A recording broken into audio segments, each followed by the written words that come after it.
जी,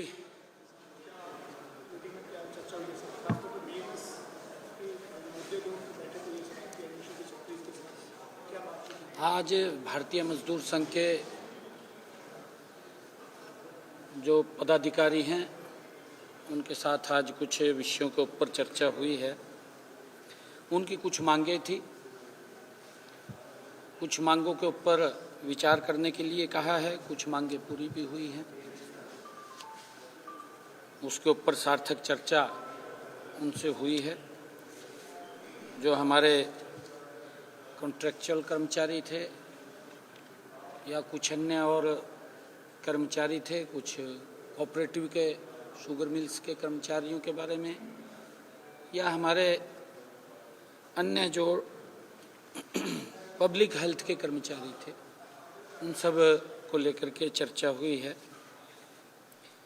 सार्थक चर्चा हुई है। मैंने जैसे कहा भी है कि कुछ मुद्दों के ऊपर सहमति बनी है, कुछ को हमने विचार के लिए रखा है।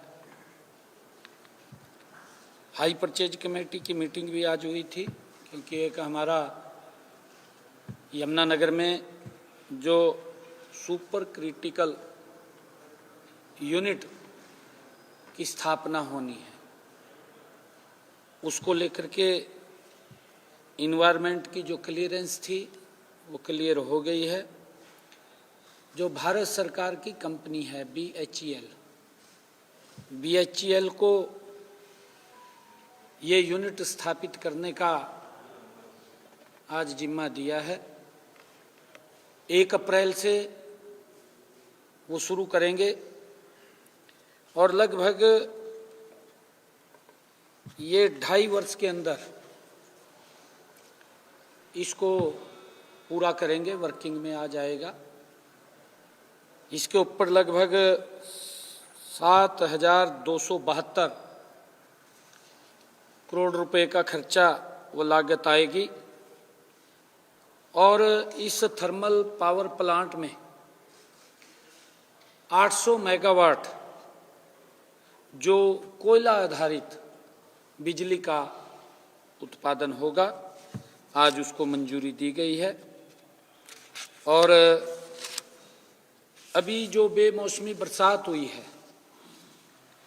उस बेमौसमी बरसात के कारण हमने सभी डीसी से अभी वीडियो कॉन्फ्रेंसिंग पे भी बात किया है और सभी को इस बात के लिए कहा है कि वो अपने अपने जिला के अंदर जिस स्थान के ऊपर ओलावृष्टि से किसान का नुकसान हुआ है उसको चिन्हित करके तुरंत भेजें, ताकि उस क्षेत्र का पोर्टल, हम जो क्षतिपूर्ति पोर्टल है उसको तुरंत खोल दें, जिससे किसान उसके ऊपर अपने मुआवजे के लिए वो अप्लाई कर सके। और उसकी पूरी लिस्ट भी हमें भेज दें। वो सभी डीसीज को इस बारे में अवगत कराया है, ताकि हम ये क्षतिपूर्ति पोर्टल वो उसके लिए खोला जाए।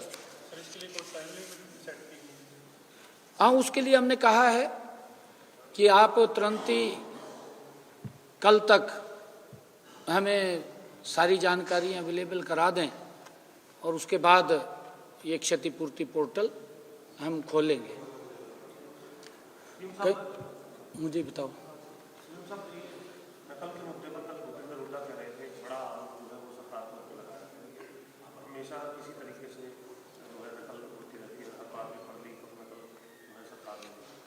नहीं, देखिए, आपके 2 विषय आपने कहे हैं। पेपर लीक का आपने कहा है, ये पेपर लीक नहीं है, पेपर आउट हुआ है। एक सेंटर से पेपर आउट हुआ है। किसी बच्चे ने पेपर बाहर दिया, उसका व्हाट्सएप बाहर चला गया और इस बात को हमने गंभीरता से लिया है। आज इसको लेकर के हमने बैठक में उच्च अधिकारियों में बैठ करके चर्चा की है।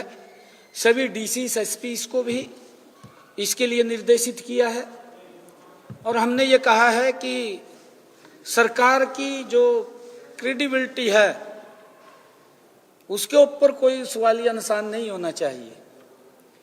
अगर किसी ने गलत किसी के क्षेत्र के अंदर हुआ है, हमने उसको भी गंभीरता से लिया है और उसके अंदर हमने जो संज्ञान लिया है, हमने कार्रवाई की है। सरकारी स्कूलों के 4 इन्विजिलेटर्स और प्राइवेट स्कूल के 1 इन्विजिलेटर्स के खिलाफ एफआईआर दर्ज कराई है, जिनमें सरकारी स्कूल के गोपाल दत्त, शौकत अली, रकमुद्दीन, प्रीति रानी, प्राइवेट स्कूल की ममता, चारों सरकारी स्कूल के इन्विजिलेटर्स को निलंबित कर दिया है। ये उसके ऊपर हमने कार्रवाई की है और हमने 2 सेंटर सुपरवाइजर बड़ी कार्रवाई की है। 2 सेंटर सुपरवाइजर संजीव कुमार, सत्यनारायण को भी निलंबित किया है क्योंकि उनकी जिम्मेवारी है। और इन मामलों में विभिन्न केंद्रों पर नकल करवाने अथवा पेपर परीक्षा केंद्र से बाहर निकलने के आरोप में अभी तक 4 बाहरी व्यक्तियों और 8 जो बच्चे थे पेपर दे रहे थे उनके खिलाफ भी कार्रवाई एफआईआर दर्ज हुई है। इस मामले की जांच जारी है। हमने कहा है कि इसकी और डीपली जांच करें। आगे हमने सभी एसपीस और डीसीस को इसके लिए सुनिश्चित किया है कि अपने अपने जिला के अंदर वो इस बात को सुनिश्चित करेंगे कि कहीं पर भी परीक्षा केंद्र के समीप कोई व्यक्ति न जाए, 500 मीटर की दूरी से बाहर व्यक्ति रहे। अगर कहीं पर भी इस प्रकार की शिकायत मिलती है तो उसका जिम्मेवार वहां का प्रशासन होगा। और उस बात को ध्यान में रखते हुए हमने जहां पर ये काम हुआ है उसमें हमने अभी तक 25 पुलिस अधिकारियों व कर्मचारी उसमें दोषी हमें मिले हैं, जो हमारी प्राथमिक जांच थी। सभी 25 पुलिस अधिकारियों व कर्मचारियों को सस्पेंड करने के आदेश दिए गए हैं कि उनको तुरंत प्रभाव से सस्पेंड किया जाए, जिसमें 4 डीएसपी हैं और 3 एसएचओ शामिल हैं। उनके टेरिटरी के अंदर इस प्रकार का घटनाक्रम हुआ है। सरकार ने इसको सख्ताई से लिया है क्योंकि इसके ऊपर हमारी सरकार 0 टॉलरेंस के ऊपर काम कर रही है और हम इस प्रकार की कोई भी बात को बर्दाश्त नहीं करेंगे। 4 डीएसपी और 3 एसएचओs को हमने सस्पेंड किया है और इसके साथ साथ हमने जो पुलिस के वहां कर्मचारी लगे हुए थे उनको भी सस्पेंड करने के आदेश दिए हैं।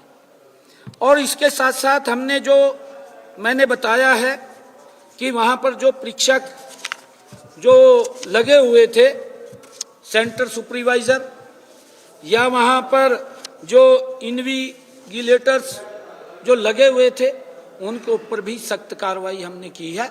और हमने ये भी आदेश दिए हैं कि कहीं पर भी पूरे प्रदेश के अंदर अगर कोई इस प्रकार का घटनाक्रम वो हमारे ध्यान में आएगा तो उससे संबंधित जो भी अधिकारी होंगे वो उसके जिम्मेवार होंगे।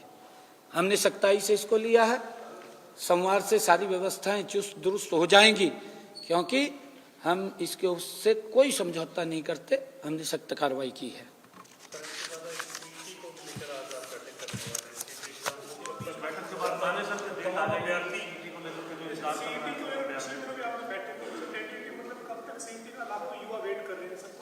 देखिए, हमने एनटीए से बात किया है क्योंकि केंद्र सरकार की एजेंसी है, केंद्र की एजेंसी है एनटीए, उससे बात किया है।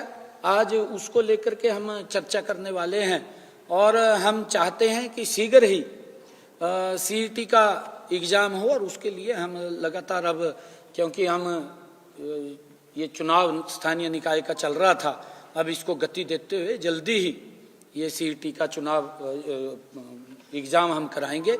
जो बच्चों की मांग थी, युवाओं की मांग थी, उसको हम जल्दी पूरा करेंगे। उसके लिए आज हमने बैठक बुलाई है। बड़े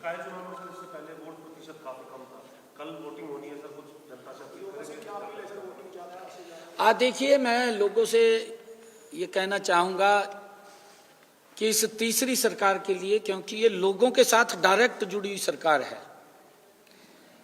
उनके जो काम होते हैं, छोटे काम है, कोई गली का है, नाली का है, पानी का है, बिजली का है, सफाई का है, सफाई के साथ साथ अन्य और कोई प्लाट से संबंधित काम है, कॉलोनी से संबंधित काम है, ऐसे छोटे छोटे काम इस सरकार के माध्यम से लोगों के